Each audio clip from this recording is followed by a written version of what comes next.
at first when it came to Nintendo Switch modding, I always looked at it as something that was super cool on the outside, but super scary to do on the inside. I never really gave myself an opportunity to go out and mod my Nintendo Switch, especially to a degree that I'm about to show you, but thankfully eXtremeRate has offered me the ability to do that and applied me with all the tools necessary to get done with modding this kit. I would like to give a strong thank you to eXtremeRate for sponsoring this video and sending me all of the products shown here free of charge so that I can open up, review, and sort of go over the process of what I did to my own Nintendo Switch. If you guys and gals don't know, eXtremeRate is a very talented website with a lot of awesome shellings. If you're interested in skinning anything, whether it's a controller like a PS4, Xbox, or even a Game Boy, you can do that right here with many variety of awesome skins, and they even have something included for Nintendo Switch Lite, Nintendo Switch Pro controllers, and obviously the Nintendo Switch, which is something that I'm going to be showing you today.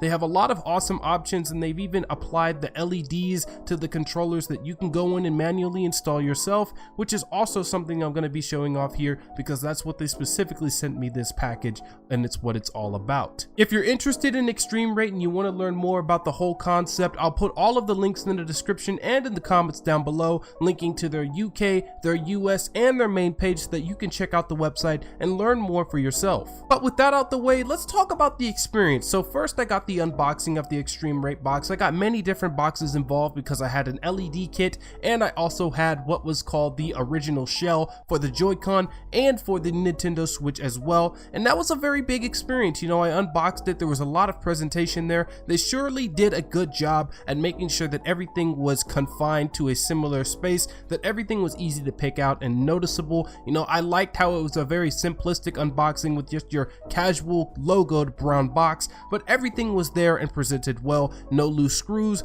no loose Joy-Cons, anything like that, and it was very cool. But I think the one thing that was very surprising there is that within the unboxing there was actually tools necessary to unlock the Nintendo Switch. Most companies nowadays just send you the shells and call it a day, but this company right here sent me all the tools necessary. They sent me a spludger, they sent me what's called a tri-wig screwdriver, and then they also sent me another screwdriver which is used for some of the screws within the Nintendo Switch. This made my confidence for console modding go through the roof because I knew I had the right tools necessary, and it was just something that was really cool to see added in. Now upon my unboxing, I noticed something that was really cool and even made me more comfortable with modding this Nintendo Switch, and it was their offer for a 1-year warranty. All you had to do to really get this warranty, it's very simple, it's very easy, there's not too many hoops to jump through, but it mainly involves just following their social media, adding them on Twitter, and sending them a picture of your product, whether it's finished or unfinished, and then sending them a direct DM telling them about your product and if there's any issues. But I mean, yeah, now that we've got the whole Switch unboxing out of the way and I've shown off some of the things about the Joy-Con and the console being unboxed and the very things that you can expect when you get this package,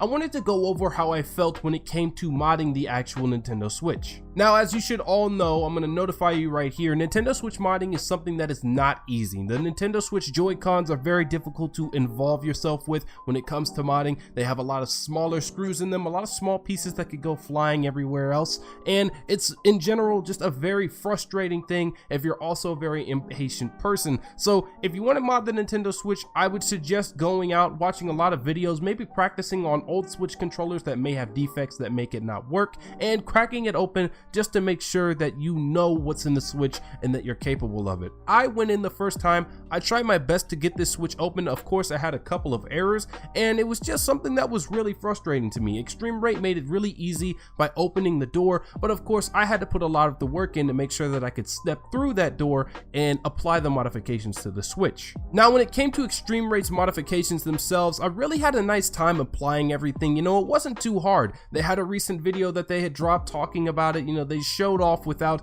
any commentary about how to apply the Nintendo Switch controller adjustments and the modifications, applying the LED strips, and really overall just showing you how to do it, you know. But there's one thing that I really wanted to show to the eXtremeRate team and talk about here, and it's that there is no vocal way of hearing what anyone has to say. I think it would be amazing if someone went out of their way officially from the eXtremeRate team to talk vocally about setting up the Nintendo Switch, because it would be a very good thing for just newer customers like me. You know, I felt a little overwhelmed at first. I was afraid that if I touched one thing it would break, and I think just having a calming, compassionate voice walk you through the steps one by one in those types of videos would assist more. But I will say for some of the readers out there that this mod kit comes with both a manual for the left and the right Joy-Con, and even for the Nintendo Switch back case. So if you're a reader and you really don't rely off of people telling you what to do or watching a step-by-step video, you can go there. But I do think that it's necessary to add a vocal video just for those that have a rough time learning without any vocal help. It sort of took me a little bit of trial and error, you know, it took me a couple of days to get this done.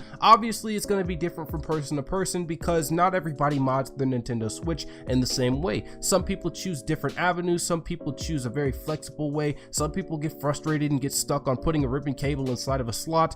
It could take a very long time or a very short time depending on how delicate you are with your system and how careful you are with the adjustments you're making. Taking apart the Nintendo Switch Joy-Con is definitely a tedious process, but when you get down to it, you know, it sort of becomes a little bit easier once you've done the right or the left Joy-Con for the first time. Me personally though, I did have a couple of run-ins where I accidentally snagged one ribbon cable, it broke, and I had to contact eXtremeRate, which were very quick to respond and try their best to offer whatever assistance necessary. Their shipping on these products were very quick, very fast, very fluent, and it was very nice. You know, they offered it within 3 days and it was done deal at my house, and I was able to continue on working on it again. But now we've reached our conclusion, the final modifications for the Nintendo Switch Joy-Cons and Nintendo Switch. How did I feel and what did I think about the final mods? Now, honestly, I really like this modification. The Nintendo Switch Joy-Cons feel very nice. They feel very good in the hands. They have the same amount of texture, maybe a little bit softer and smoother than what the original Joy-Cons were. I don't think that you'll find these Joy-Cons getting very oily, but they're not too rough to the point to where they're slick and allow you to move your hands on them as well. I think the colors look bright and they transition very well.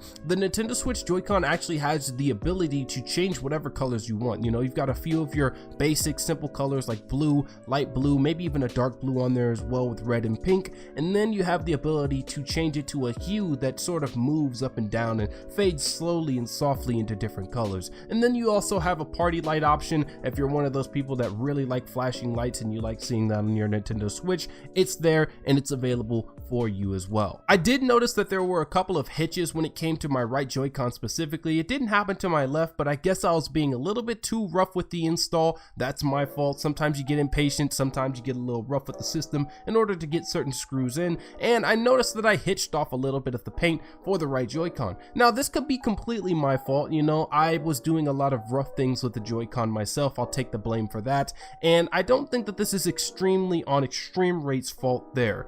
Very bad, I did not mean for the pun to occur there, but you get my point. Just be careful and diligent with your console if you're trying your best to go out and mod it. I don't think the paint will strip just like it did with mine. I was being extremely rough. Like seriously guys, don't do what I did. It's a very bad idea. I highly don't recommend being as rough as I was with the console, but I was trying my best to get this out for you, okay? What? Come on now. But overall, everything functions as well as possible. You know, the console looks great. It looks amazing. The Nintendo Switch modification is just something that's super cool to me. I never really had the ability to mod like this before, and I think getting a Galaxy setting, especially with eXtremeRate being as awesome as they are and allowing me to choose whatever skins that I wanted to apply to this Nintendo Switch, was a very breathtaking thing, and I really hope to do more videos with them here in the future because this is something that's super cool and I really appreciate them for doing this. But yeah, that overall is my opinion, my review, my thoughts on the eXtremeRate LED package, the LED kit, and of course the shells for the Joy-Cons and the Nintendo Switch.